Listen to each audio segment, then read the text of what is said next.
कितने क्वेश्चंस किए थे हमने?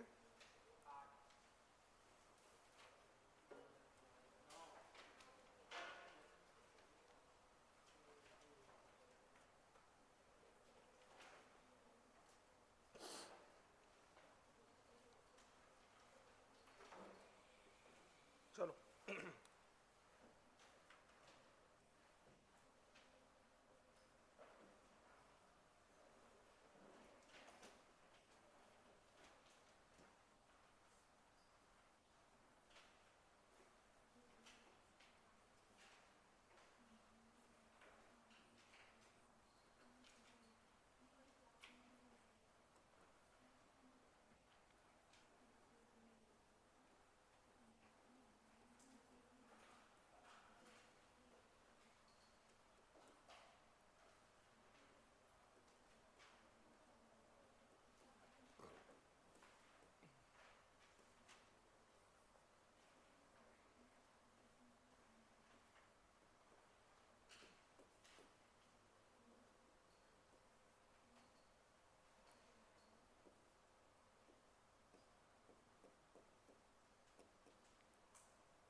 10th करें।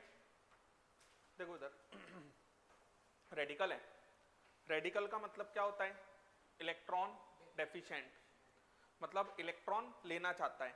अब यहाँ पे चेंज देखो, टाइप ऑफ कार्बन चेंज हो रहा है, पाई बॉन्ड बढ़ता है तो इलेक्ट्रोनेगेटिविटी बढ़ेगी, ज्यादा इलेक्ट्रोनेगेटिव एटम अपने पास इलेक्ट्रॉन की कमी नहीं झेल सकता, तो यहाँ पर जो स्टेबिलिटी होगी रेडिकल की वो ये आ जाएगी, क्योंकि पाई बॉन्ड और भी बढ़ते जा रहे हैं। सेम इसी तरीके से कार्बोकैटायन का भी होगा, और कार्बोनाइन क्या हो जाएगा, इसका उल्टा। बात समझ गए? रेडिकल इलेक्ट्रॉन डेफिशिएंट, इलेक्ट्रॉन लेना चाहता है, क्या हो रहा होगा, ये इलेक्ट्रॉन लेना चाहता है लेकिन यहाँ फ्लोरीन आ रहा होगा, ये माइनस आई, तो और ज्यादा क्या कर रहा होगा, डी स्टेबल, तो ये ऑर्डर आ जाएगा, इसमें भी ये ऑर्डर आ जाएगा, और इसके अंदर ये ऑर्डर आ जाएगा। क्लियर है क्या कहा मैंने, समझ गए? यहां पर रेडिकल इलेक्ट्रॉन डेफिशिएंट, बात खत्म। ये minus I minus I minus I, ये क्या करेगा, डी स्टेबल, है ना, ये क्या करेगा, डी स्टेबल। अब ये अगर हमारा डी स्टेबल करेगा तो सबसे ज्यादा स्टेबिलिटी किसकी होगी, वन की, वन के बाद किसकी होगी, इसकी, फोर, फोर के बाद थ्री, थ्री के बाद टू। सेम ऑर्डर यहां पर भी लगा सकते हैं, और कार्बोनाइन के लिए इसका उल्टा हो जाएगा, 2 3 4 और फिर 1। क्लियर है, समझ गए? उसके बाद NMe3 positive, minus I minus I minus आई, क्या होगा, यहां पर डिस्टेंस पे डिपेंड करेगा, ये सबसे ज्यादा माइनस आई शो करेगा क्योंकि सबसे पास है रेडिकल के, तो सबसे ज्यादा डिस्टेबल करेगा, तो यहां पर स्टेबिलिटी का ऑर्डर ये आ जाएगा। समझ में आया, समझ गए क्या कहा जा रहा है? फिर ये रेडिकल डायरेक्टली एक कार्बन से जोड़ा है, ये रेडिकल डायरेक्टली दो कार्बन से जोड़ा है, ये रेडिकल डायरेक्टली तीन कार्बन से जोड़ा है, कार्बन हमारे प्लस इफेक्ट शो करेंगे तो स्टेबल कर रहे होंगे यहां पर भी, और यहां क्या कर रहे होंगे, डी स्टेबल। लिखें ये जल्दी से,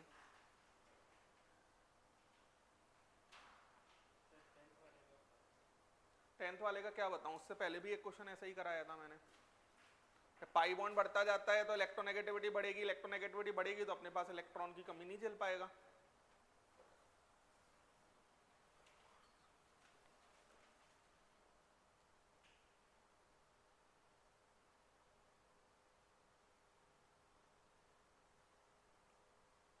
चले आगे,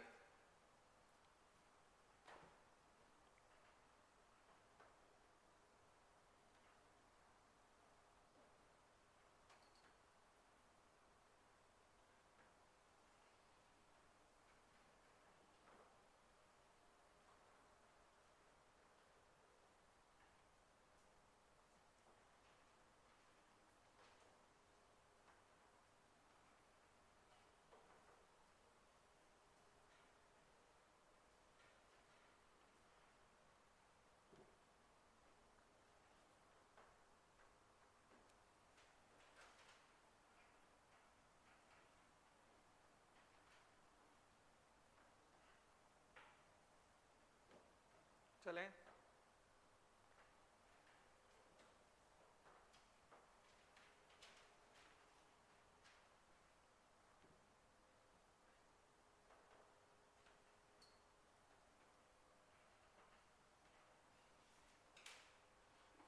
लिख लिया होगा,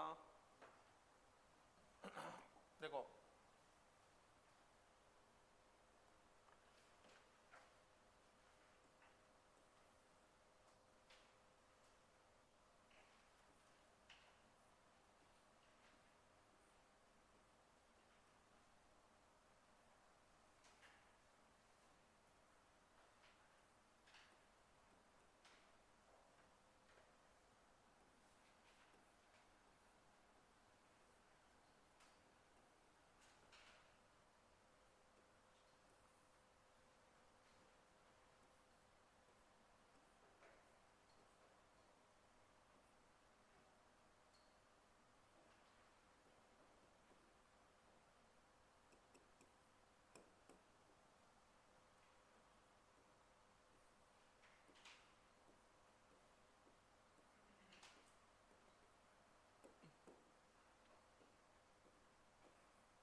करें, देखो यहां पर ये रेडिकल डायरेक्टली एक कार्बन से जुड़ा है, यहां पर दो, और यहां पर इसी टाइप से देखा जाता है, तो जितने ज्यादा जुड़ा होगा उतना अच्छी बात है। इसमें ये हो जाएगा और इसमें ये हो जाएगा। क्लियर है? यहां पर देखो डायरेक्टली एक, यहां पर 3, यही होगा। अब इसके अंदर अगर ये 3 होंगे तो यहां पर आंसर ये होना चाहिए 3, 2 और फिर 1, सॉरी 3, 2 और फिर 1, यही ऑर्डर होना चाहिए था। लेकिन यहां ये ऑर्डर ना होकर 2, 1 और 3 मच लेसर होता है। ऐसा क्यों होता है समझना एक ही बार में। देखो इधर ये वाला जो कंपाउंड है इसके अंदर ये ऐसा है, ठीक है, ये यहां पर जो ऐसा आ रहा है, देखो इधर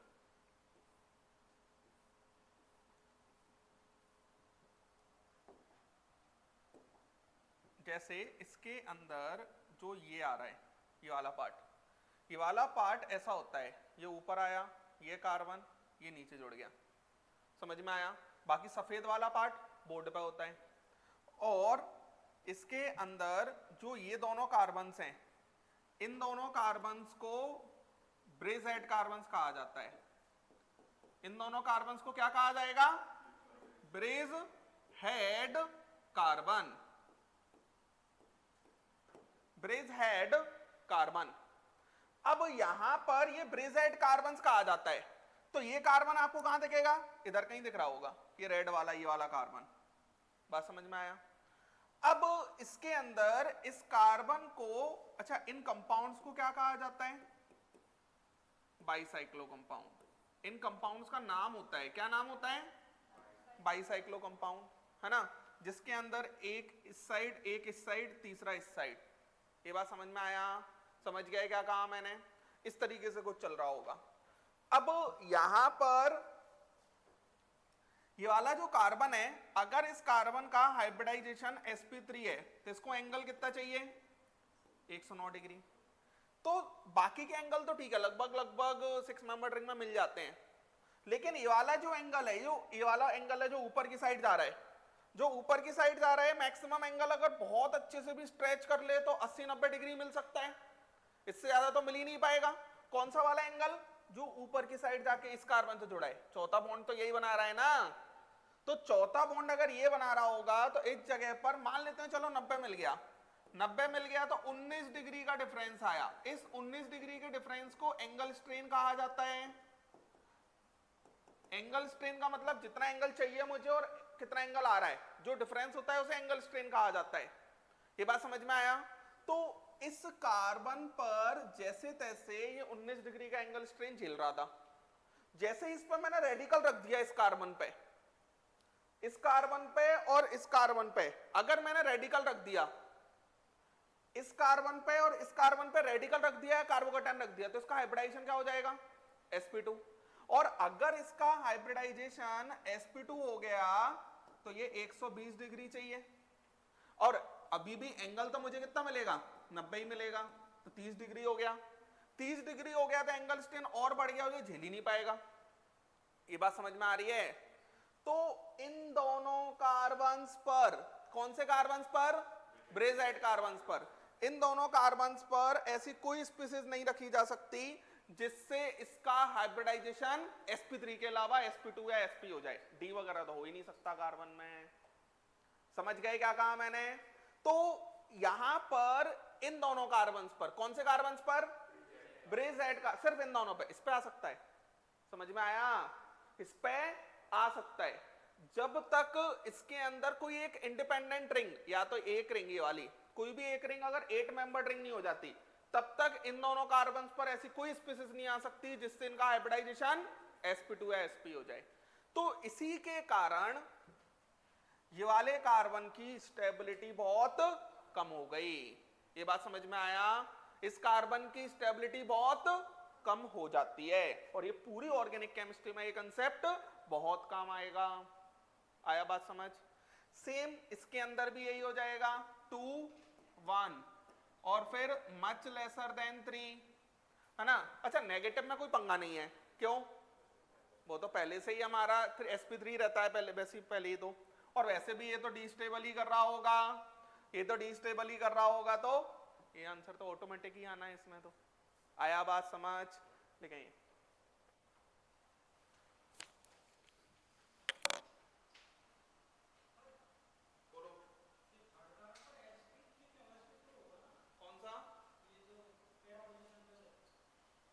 कौन सा वाला, कौन से क्वेश्चन में बोल रहे हो?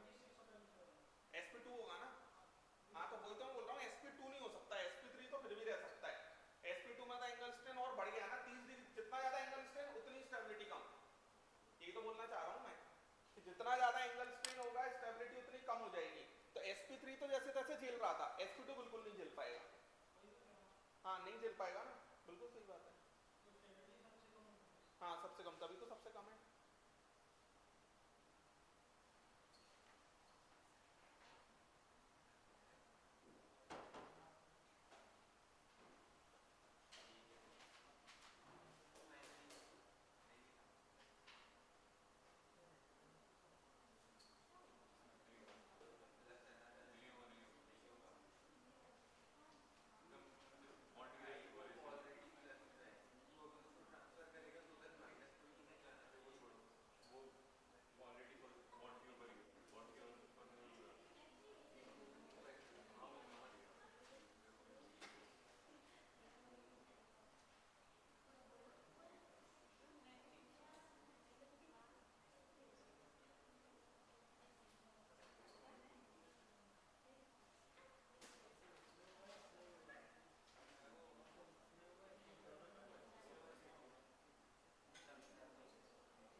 Brats rule, brats rule,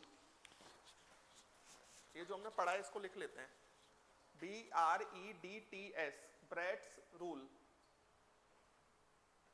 brats rule. देखो एक line, formation of intermediate, formation of intermediate, intermediate bracket में लिखो फ्री रेडिकल, फ्री रेडिकल और कार्बोकैटायन, फ्री रेडिकल और कार्बोकैटायन और डबल बॉन्ड, और डबल बॉन्ड और ट्रांजिशन स्टेट, और ट्रांजिशन स्टेट, और transition state is least likely, is least likely at bridge head carbons, least likely at bridge head carbons, carbons, because it will increase the angle strain, because it will increase the angle strain, angle strain, because it will increase the angle strain at already strained position, at already strained position, it will increase the angle strain at already strained position, already strained position,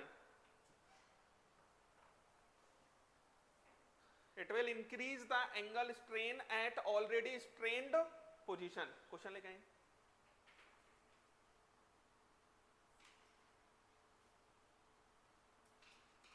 twenty 29 question लिखो।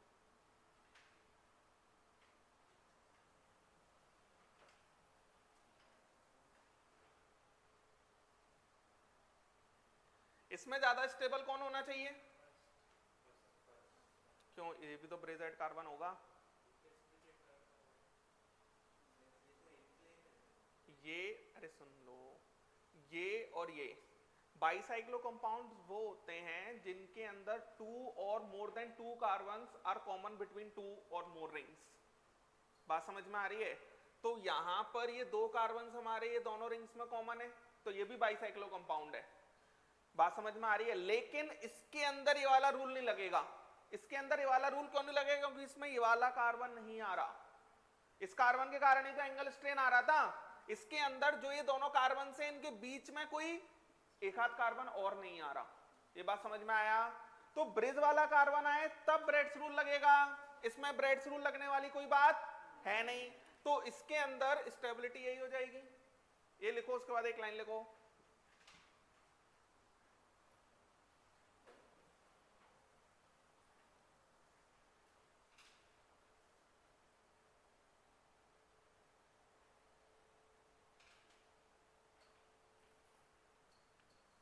Brat's rule,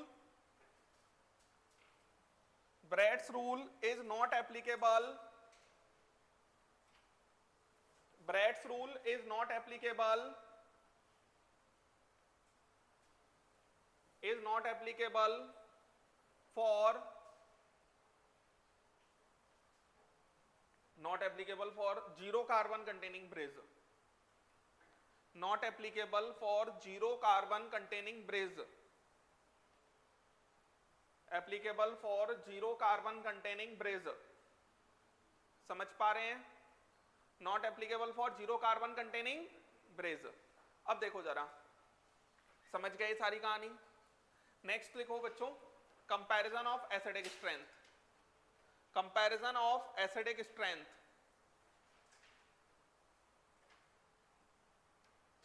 comparison of acidic strength, of acidic strength। लिखो, लिखो, acids are those,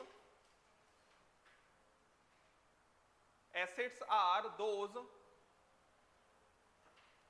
which gives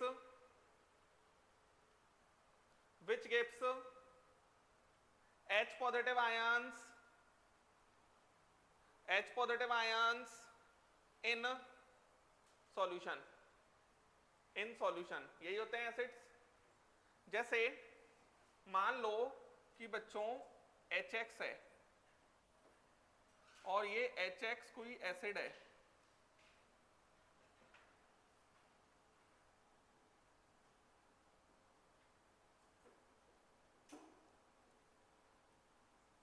H positive plus X negative है ना। अब H positive plus X negative ये रहा, ये acid था, तो इसका जो इक्विलिब्रियम कांस्टेंट होता है ना वो K होता है। ये बात समझ में आया? और K H पॉजिटिव का कंसंट्रेशन सॉल्यूशन में जितना ज्यादा होगा K की वैल्यू उतनी ज्यादा होती है। तो यहां पर acidic strength directly proportional to concentration of H positive ion in solution, concentration of H positive ion in solution directly proportional to Ka। अब सबसे ज्यादा इंपॉर्टेंट, ये X अपने ऊपर नेगेटिव चार्ज जितना पसंद करेगा उतना ज्यादा ये X नेगेटिव बनना चाहेगा, उतना ज्यादा H पॉजिटिव रिलीज करेगा। इसी से पूरे एसिडिक स्ट्रेंथ के क्वेश्चन होते हैं, directly proportional to stability of negative charge या स्टेबिलिटी ऑफ एनायन। और एनायन का स्टेबिलिटी कैसे होता है? एनायन कब बनेगा ज्यादा से ज्यादा? जब एनायन क्या चाहता है, कोई मेरे से इलेक्ट्रॉन खींचने वाला हो, कोई मेरे से इलेक्ट्रॉन खींचने वाला हो तो directly proportional to minus I, inversely proportional to plus I. लिखें Ka एक्चुअल में एसिड डिसोसिएशन कांस्टेंट होता है। अभी के लिए आप इतना याद रखो, जितना ज्यादा H पॉजिटिव होगा Ka की वैल्यू उतनी ज्यादा होगी।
4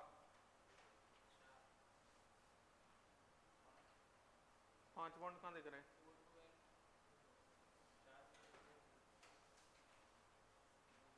लिखो लिखो।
बच्चों इसमें कौन सा वाला हाइड्रोजन हटाएं? तो अगर ऑक्सीजन से जुड़ा हुआ हाइड्रोजन दिखता है तो हम उसी को हटाएंगे। उसी को हटाएंगे तो यहां पर से ये हटा दो, ये हटा दो, ये हटा दो, ठीक है? ये नेगेटिव, ये नेगेटिव, ये नेगेटिव। अब मुझे एक बात बताओ, सबसे नेगेटिव चार्ज की स्टेबिलिटी माइनस आई, यहां से यहां जा रहे हैं तो माइनस आई बढ़ रहा है। क्लियर है? Second question, O negative, O negative, O negative और ओ नेगेटिव। चलो बताएं जरा, इसके अंदर ये सबसे ज्यादा फोर्थ, फोर्थ के बाद फर्स्ट, फर्स्ट के बाद सेकंड, सेकंड के बाद थर्ड। कोई तकलीफ आपको? क्या क्या? क्यों? फ्लोरीन और NO2 में माइनस आई कौन ज्यादा लगाता है? नेक्स्ट देखो इधर, O negative, O negative, O negative, copy देखो माइनस आई का ऑर्डर। यहां पर minus I, minus I, minus I, ये ऑर्डर हो जाएगा। यहां पर कार्बन तो सेम है जिस पर नेगेटिव चार्ज आ रहा है, लेकिन ज्यादा स्टेबल कौन हो जाएगा? ये, क्योंकि यहां नाइट्रोजन है। बच्चों इसमें तो कोई तकलीफ ही नहीं है। ये हमारा क्या आ रहा होगा? ये हमारा ऐसा आएगा, ये हमारा ऐसा आएगा, तो यहां पर प्लस आई बढ़ रहा होगा, प्लस आई बढ़ेगा तो डी स्टेबल।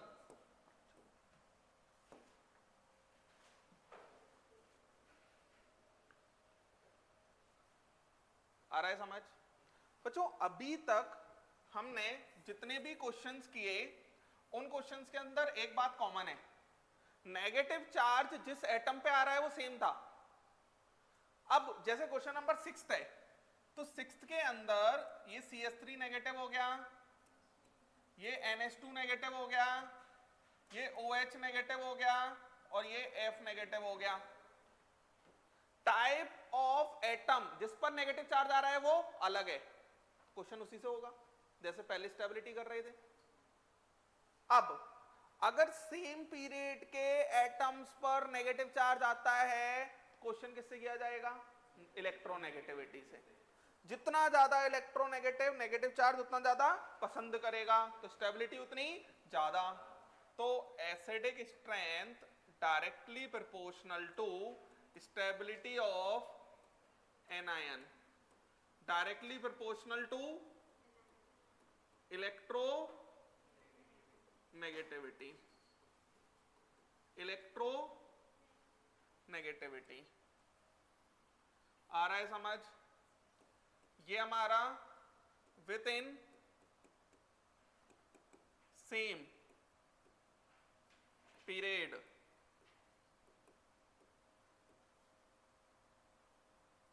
एलिमेंट्स। लेकिन एक बात फिक्स है कि ये तभी लगेगा जब अलग अलग एटम पे नेगेटिव चार्ज आए। ये बात समझ में आ रही है?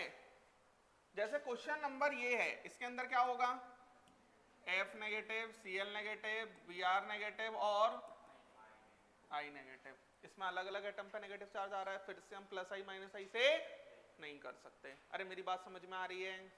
घर जाके प्लस आई के ऑर्डर 5 बार देखो, माइनस आई के ऑर्डर 5 बार देखो। अगर आपको प्लस आई माइनस आई का ऑर्डर नहीं आता, रेजोनेंस कहाँ होगा कहाँ नहीं होगा, जो मैं अभी सिखाने वाला हूँ ये नहीं आएगा, तो आप ऑर्गेनिक नहीं सीख पाओगे। बात समझ में आया? मैं ऑर्गेनिक ऐसे नहीं सिखाता, ये याद कर लो, है ना। पूरी ऑर्गेनिक कंसेप्चुअल है और पूरा बहुत अच्छे से चलता है, लेकिन बात है अगर आप घर जाके कॉपी नहीं खोल रहे हो फिर आपको बहुत दिक्कत आएगी। समझ में आया? तुमको NO2 का स्ट्रक्चर नहीं पता कि NO2 का स्ट्रक्चर क्या होता है, डबल बॉन्डो बना रहे हो तुम दोनों, तो फिर 5 कैसे हो गए? फिर 5 कैसे बना रहा है बता?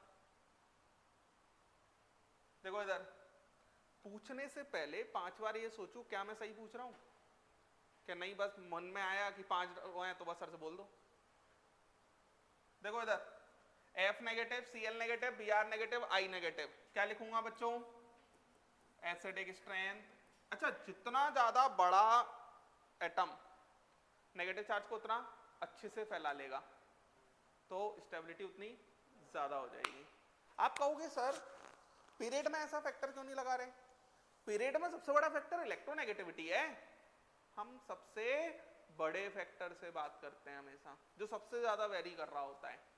तो acidic strength directly proportional to stability of anion, directly proportional to size. ये विथिन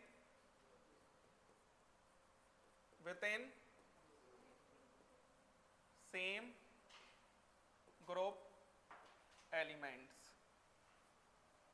जैसे बच्चों अगर मेरे पास क्वेश्चन होता H2O और H2S, क्या आंसर होता? H2S। क्लियर है? लिखेंगे जल्दी से।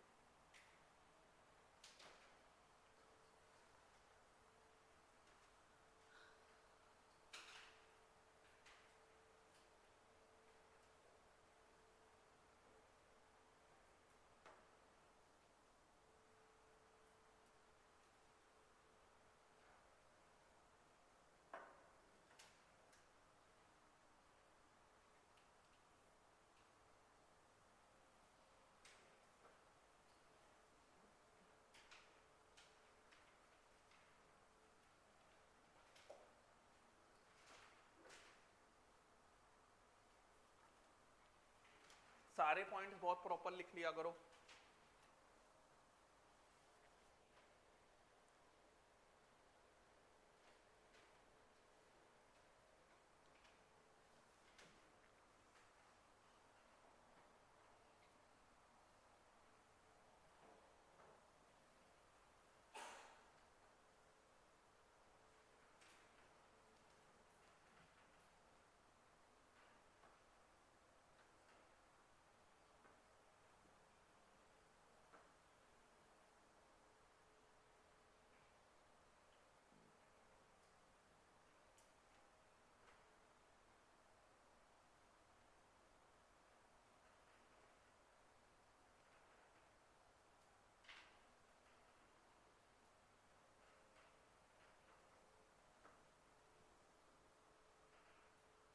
चले, लिख लिया?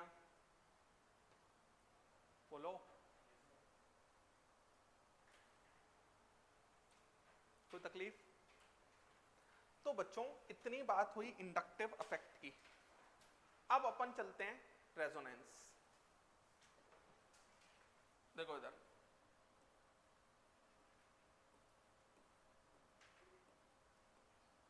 रेजोनेंस क्या होता है? सबसे पहले बेंजीन का स्टडी किया गया, और बेंजीन के स्टडी में, बेंजीन का ऐसा नहीं है जो स्ट्रक्चर आज हम पढ़ते हो पहले दिन आ गया होगा, पहले तो बहुत सारी चीजें आई होंगी। तो बेंजीन का स्ट्रक्चर के लिए सबसे पहले बहुत सारे स्ट्रक्चर आए, दीवार स्ट्रक्चर, बहुत सारे अलग अलग स्ट्रक्चर है। हम स्टार्ट करते हैं कैकुल स्ट्रक्चर से। कैकुल के स्ट्रक्चर के अकॉर्डिंग बेंजीन का जो स्ट्रक्चर होता है वो ऐसा होता है, और उसने कहा दो टाइप की बॉन्ड लेंथ होती हैं इसके अंदर। C single bond C bond length होती है 1.54 angstrom, C double bond C bond length होती है 1.34 एंगस्ट्रॉम। दो टाइप की बॉन्ड लेंथ होती हैं।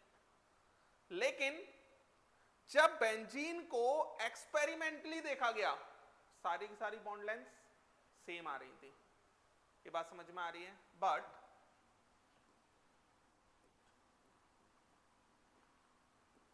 experimentally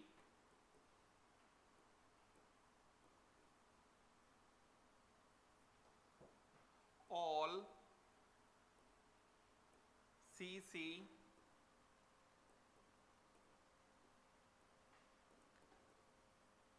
bond lengths are identical, that is 1.39 angstrom. ना तो सिंगल बॉन्ड ना डबल बॉन्ड। फिर कहा गया कि यार बेंजीन के अकेले इस स्ट्रक्चर से इस प्रॉपर्टी को एक्सप्लेन नहीं किया जा सकता, एक से ज्यादा स्ट्रक्चर का रिक्वायरमेंट है अगर मुझे इस प्रॉपर्टी को एक्सप्लेन करना है तो।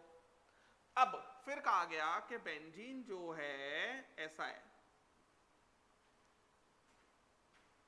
ये है ऐसा, ठीक है, और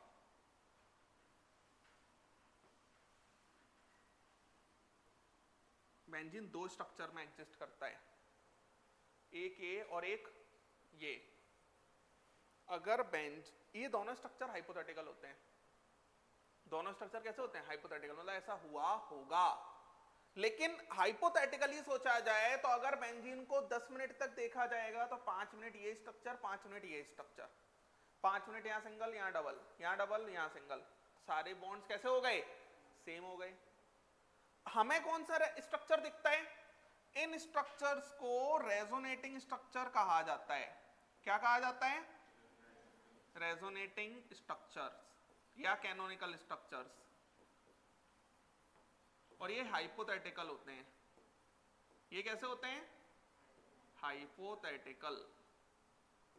रियल स्ट्रक्चर इन दोनों को कंबाइन करके बनाया जाता है ये, और ये स्ट्रक्चर होता है रेजोनेंस हाइब्रिड, जो रेजोनेटिंग स्ट्रक्चर्स को मिलाकर बनाया जाएगा।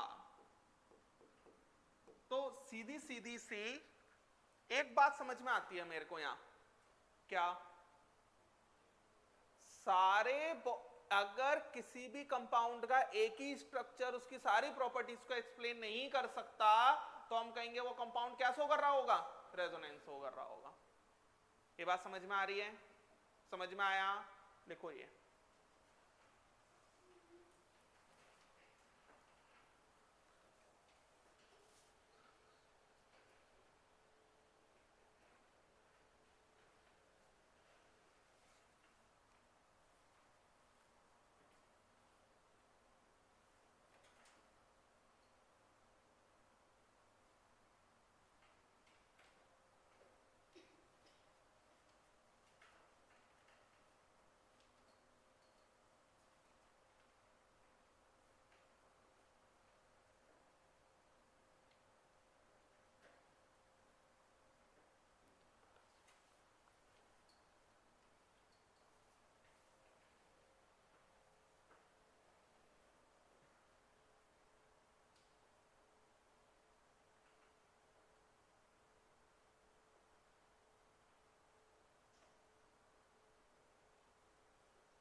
लिख लिया, एक लाइन लिखो।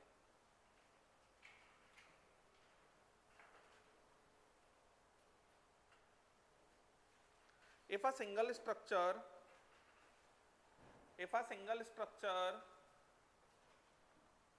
cannot represent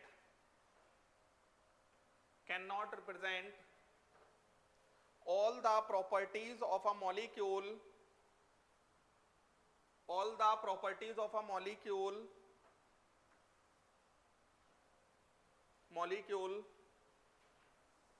then more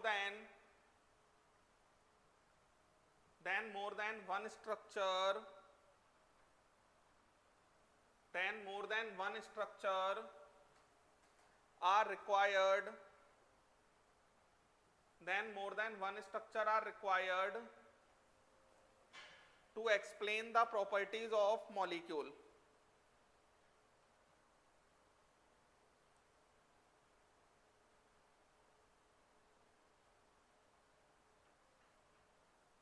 point wise लिखना। नेक्स्ट पॉइंट लिखो, these contributing structures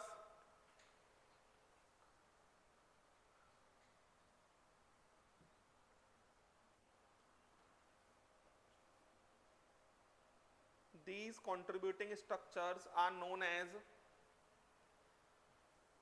resonating structures or canonical structures.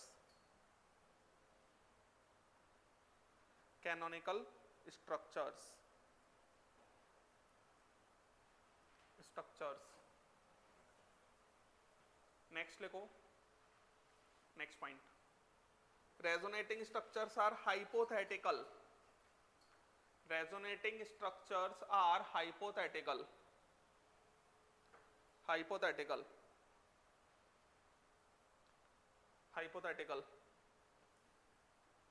actual structure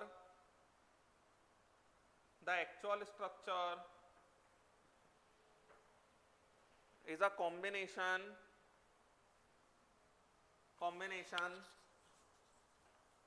of all the resonating structures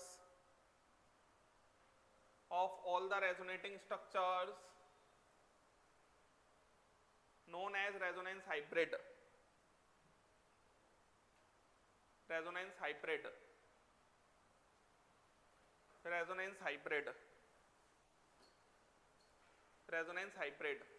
next point लिखो, resonance hybrid is a real structure.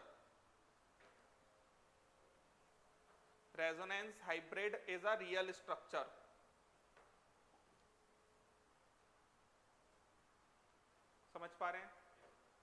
Next लिखो, resonance hybrid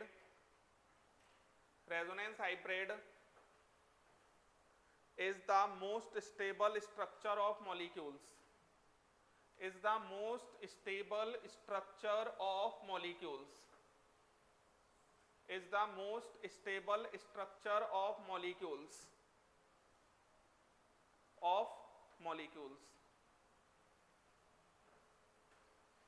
condition for resonance, कब resonance होगा?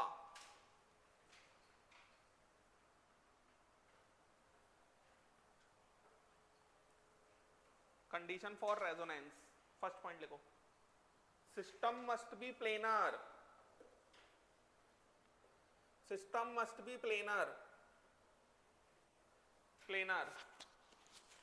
और molecule must be planar. System must be planar or molecule must be planar means sp2 or sp hybridized atoms are required. sp2 or sp hybridized atoms are required. sp2 or sp hybridized atoms are required. sp2 or sp hybridized atoms are required. Or sp hybridized atoms are required. Next लिखो, system must be in conjugation.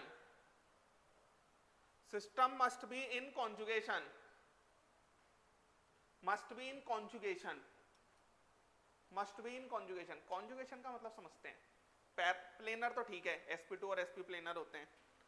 Conjugation का मतलब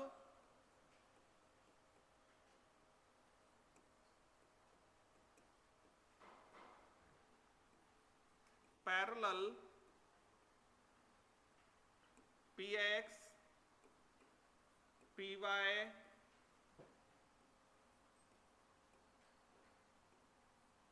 orbitals are must, ये है conjugation. बस अब मैं ये समझाता हूं कि इसका लॉजिक क्या है।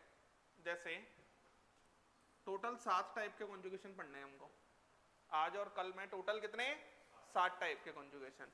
इसमें सबसे पहले कॉन्जुगेशन की बात करते हैं, पाई पाई कॉन्जुगेशन। देखना जरा, CH2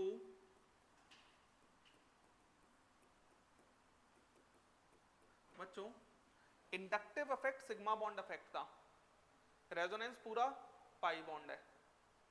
अब यहां पर बहुत अच्छे से समझना, ये और इस कार्बन ने पाई बॉन्ड बनाया होगा तो ऑलरेडी जो पाई बॉन्ड बन रखा है वो इस तरीके से बन रखा होगा, अरे ऐसे तो बना होगा। और इस कार्बन ने जो पाई बॉन्ड बनाया होगा वो ऐसे बनाया होगा, ऑलरेडी बन रखा है। अरे साइडवेज ओवरलैपिंग से पाई बॉन्ड बनता है। बाकी के कार्बन्स sp2 हाइब्रिडाइज्ड हैं ये सारे के सारे, तो जो हाइब्रिडाइज हो जाते हैं p ऑर्बिटल, उनका तो कोई लेना देना नहीं होता। तो यही वाले p ऑर्बिटल्स हैं। अब मेरी बात को समझो, कभी भी अगर दो नए p ऑर्बिटल्स पैरेलल आ जाएंगे तो वो पाई बॉन्ड बना सकते होंगे, और अगर p ऑर्बिटल्स नया पाई बॉन्ड बनाएंगे तो पुराना उन्हें तोड़ना पड़ेगा। बस ये रेजोनेंस है। ये दो नए p ऑर्बिटल्स बगल बगल में आ रहे हैं, नए नए अगर बगल बगल में आ रहे, दैट इज कॉन्जुगेशन। तो यहां पर क्या बन जाएगा, देखो इधर CH2 double bond CH, single bond CH, double bond CH2। अब यहां पर हो क्या रहा होगा ना, ये हमारा ऐसा और ये हमारा ऐसा, और यहां पर ये पाई बॉन्ड पुराने टूट जाएंगे, पुराने टूट जाएंगे तो यहां पर देखो जरा, अब बॉन्ड टूटा, कितने इलेक्ट्रॉन बनेंगे, बॉन्ड टूटने पे कितने इलेक्ट्रॉन आएंगे, 2। बॉन्ड टूटने पे कितने इलेक्ट्रॉन आएंगे, 2। ये वाला बॉन्ड इसके साथ बनाएगा तो ये टूटा होगा, तो मान लेते हैं कि इसने दोनों इलेक्ट्रॉन ले लिए, तो इसको कितने मिलेंगे, 0। अब इसको 0 मिलेंगे तो इसकी मजबूरी है कितने, 2, तो इस पे 2 आ जाएंगे तो इस पे कितने आएंगे, 0। अब कार्बन पर वैकेंट ऑर्बिटल का मतलब पॉजिटिव चार्ज, ये हमारा CH डबल बॉन्ड CH और ये हमारा 2 नेगेटिव, क्योंकि ये 2 इलेक्ट्रॉन पूरे इसने ले लिए तो इसका भी इलेक्ट्रॉन ले लिया तो इस पर नेगेटिव आएगा, इस पे से इलेक्ट्रॉन चला गया तो इस पर कौन सा चार्ज आएगा, पॉजिटिव। ऑर्गेनिक के लिए कार्बन पर पॉजिटिव चार्ज का मतलब वैकेंट ऑर्बिटल होता है, ऑर्गेनिक के लिए कार्बन पर नेगेटिव चार्ज का मतलब फिल्ड ऑर्बिटल होता है। दूसरी बात, इस कार्बन ने देखो इधर, इस कार्बन ने क्या किया, इस कार्बन से अगर हम बात करते हैं तो इस कार्बन ने इससे इलेक्ट्रॉन लिया तो इस पर नेगेटिव आना चाहिए था, लेकिन इसके साथ इलेक्ट्रॉन शेयर कर लिया तो कोई चार्ज नहीं आएगा।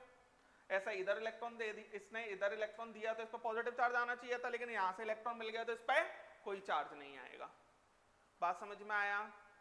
तो यहां पर ये रेजोनेंस होता है, कभी भी दो नए p ऑर्बिटल्स पैरेलल आएंगे तो वो क्या बना सकते हैं, पाई बॉन्ड बना सकते हैं। डायरेक्ट आपने कैसे पढ़ा होगा, ये तो मैंने बहुत डेप्थ में सिखाया आपको। डायरेक्ट आपने ऐसे पढ़ा होगा, pi bond alternate pi bond, ये रेजोनेंस होता है ना, तो वही रेजोनेंस होता है। अगर आपको ये समझ नहीं आया तो वो रेजोनेंस है, और अगर आपको समझ में आ गया तो ये रेजोनेंस है। समझ में आया क्या कहा मैंने, लिख लें।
क्वेश्चन लिखो, which of the following which of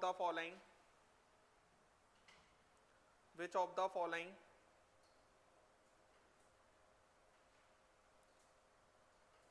are in conjugation, which of the following are in conjugation?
करें करें फर्स्ट क्वेश्चन में तो एक ही पाई बॉन्ड है, एक ही पाई बॉन्ड है तो कुछ नहीं होगा। सेकंड क्वेश्चन तो हो ही जाएगा, third question, fourth question, fifth question हो जाएगा, कोई टेंशन नहीं है इसमें तो, pi bond alternate pi bond. Sixth question को नहीं होगा, लेकिन इसको थोड़ा सा डेप्थ में समझने की कोशिश करते हैं। ये हमारे जो पाई बॉन्ड बने होंगे ये कैसे कैसे बने होंगे, ये ऐसा और ये ऐसा, ये हमारा ऐसा है, क्लियर है। और क्योंकि एक टाइम पे एक पी ऑर्बिटल एक ही पाई बॉन्ड बना सकता है, जैसे अगर मैं आपसे डायरेक्ट पूछूं इस कार्बन का हाइब्रिडाइजेशन बताओ sp, तो दो पी होंगे तो दूसरा वाला पी ऐसा होगा, डेफिनेटली परपेंडिकुलर ही होगा वो तो, अरे px py pz तो होते हैं एक के पास, तो तीनों आपस में परपेंडिकुलर, तो ये ऐसा आ जाएगा। कोई भी दो पी नए पी ऑर्बिटल्स पैरेलल आ रहे हैं क्या, नहीं आ रहे, तो इसमें नहीं हो पाएगा, यहां पर हो जाएगा। यहाँ पर दूर दूर है ना, ये भी नहीं होगा, ये हो जाएगा। देखो इधर बेंजीन ऐसा दिखना चाहिए आपको आज से,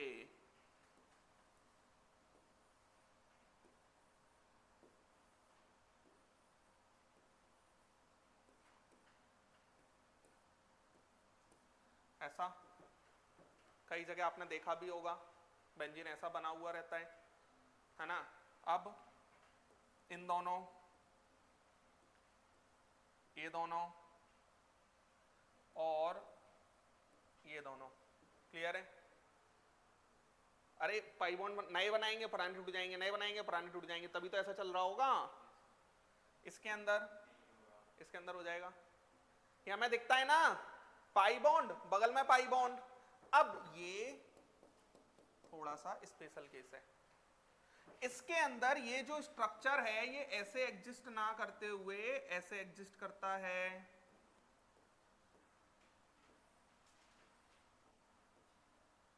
ऐसे। और ये कौन सा शेप होता है, टब शेप। टब शेप होगा तो ये वाला पाई बॉन्ड इसके साथ रेजोनेंस कर सकता था, क्योंकि pi bond alternate pi bond, लेकिन ये दोनों अलग अलग प्लेन में हैं। ये बोर्ड पे है इतना पार्ट, इतना पार्ट कहां पर है, बोर्ड पर। ये पार्ट बोर्ड के आगे है, ये पार्ट बोर्ड के आगे है। ये इसके साथ कर सकता है, इसके साथ, लेकिन ये आपस में नॉन प्लेनर है, तो इसके अंदर कोई रेजोनेंस नहीं होगा। याद रखना है, बहुत काम आएगा। इसके अंदर नहीं होगा। एक जैसे स्ट्रक्चर में हो सकता है आगे कोई पॉसिबिलिटी बन जाए, बनाऊंगा मैं, लेकिन इस स्ट्रक्चर में नहीं होगा। अरे बोलो, आ रहा है समझ कि इस स्ट्रक्चर में नहीं होगा। अब बच्चों क्वेश्चन नंबर 13 देखते हैं। बस मेरी इस बात को याद रखें, मैं ऑर्गेनिक अभी जीओसी तो बहुत स्लो पढ़ाऊंगा, आइसोमेरिज्म भी स्लो पढ़ाऊंगा, हाँ फिर स्पीड बढ़ेगी। तो अगर आपको दिक्कत नहीं आएगी, अगर आप बहुत अच्छे से सीखोगे और बहुत अच्छे से घर जाके पढ़ लोगे तो। बात समझ में आया? नहीं तो फिर वही है कि सर ये वो ऐसा वैसा, और मैं सुनता हूँ नहीं। समझ में आया ना? तो इसलिए कोशिश करें कि जो भी आपको डाउट है वो आप क्लास में मैं आ रहा हूँ उसी टाइम पिछला डाउट पूछ लो कि सर ये एक चीज बता दो मुझे, मैं बता दूंगा, कोई दिक्कत नहीं है। मैंने क्वेश्चन कराया, फिर तुमने उल्टा सीधा डाउट पूछा जो पिछली क्लास से रिलेटेड है, तो बिल्कुल नहीं बताऊंगा। ये बात ध्यान रखें। समझ में आया क्या कह रहा हूं मैं? तो इन बातों का याद रखें, कॉपी को एक बार नहीं 3 बार पढ़ें, और डाउट आ ही नहीं सकता। समझ में आ रहा है? और नीट कैसा भी क्वेश्चन बना ले, इन टाइप के क्वेश्चन जो मैं सिखा रहा हूँ बस ये मोर देन सफिशिएंट है। जो भी मॉड्यूल में है, जो भी मैं एक्स्ट्रा दूंगा वो कर लो, सफिशिएंट है। क्वेश्चन आपका ऐसा नहीं है कि कुछ अलग ही आ जाएगा। समझ में आ रहा है ना? तो बस चीजों को बहुत अच्छे से समझने की कोशिश करो। रेजोनेंस आपको दिखना चाहिए, रेजोनेंस कि ऐसा होता है, ऐसा होता होगा। अभी रेजोनेंस चलेगा, 2 लेक्चर और सिखाऊंगा अभी तो मैं। तो आपको रेजोनेंस बिल्कुल ऐसा हो जाना चाहिए कि आपको फील आना चाहिए कि ऐसा, हाँ इस तरीके का कुछ मॉलिक्यूल है तो इसमें रेजोनेंस होगा। देखो इधर क्वेश्चन नंबर 13, आप कहोगे सर हमें कैसे पता चलेगा कि नॉन प्लेनर है? नहीं पता चलेगा, लेकिन जो स्ट्रक्चर में सिखाता जा रहा हूं वो तो पता है ना, बस यही पूछने वाला है। समझ में आया? क्वेश्चन नंबर 13 देखो बच्चों। 13 के अंदर इन कार्बन्स के पास हाइड्रोजन, और ये हाइड्रोजन बिल्कुल आमने सामने आ जाएगा। बिल्कुल आमने सामने अगर ये हाइड्रोजन आ जाएगा तो ये, क्योंकि sp2 है ना, sp2 का स्ट्रक्चर ऐसा ही तो होता है।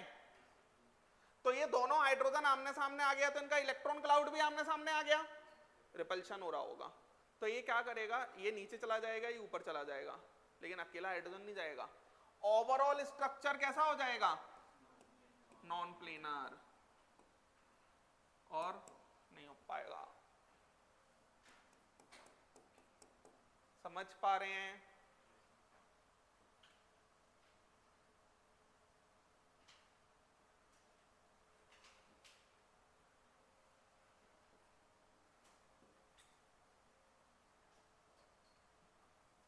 ठीक है ना बच्चों? इसको देखो, जो हाइड्रोजन की टेंशन थी वो टेंशन को मैंने खत्म कर दिया यहां। अब तो हाइड्रोजन ही नहीं है, काय का रिपल्शन। ये वाला जो पार्ट है, ये पार्ट आप देखो, ये बोर्ड से ऊपर ऊपर, और ये ऑक्सीजन, मतलब ये ऐसा, ये ऐसा और ये ऐसा। क्लियर? इसका मतलब ये वाला पार्ट बना रहे बाहर, कोई टेंशन नहीं है, लेकिन अंदर अंदर तो पूरे में रेजोनेंस हो जाएगा।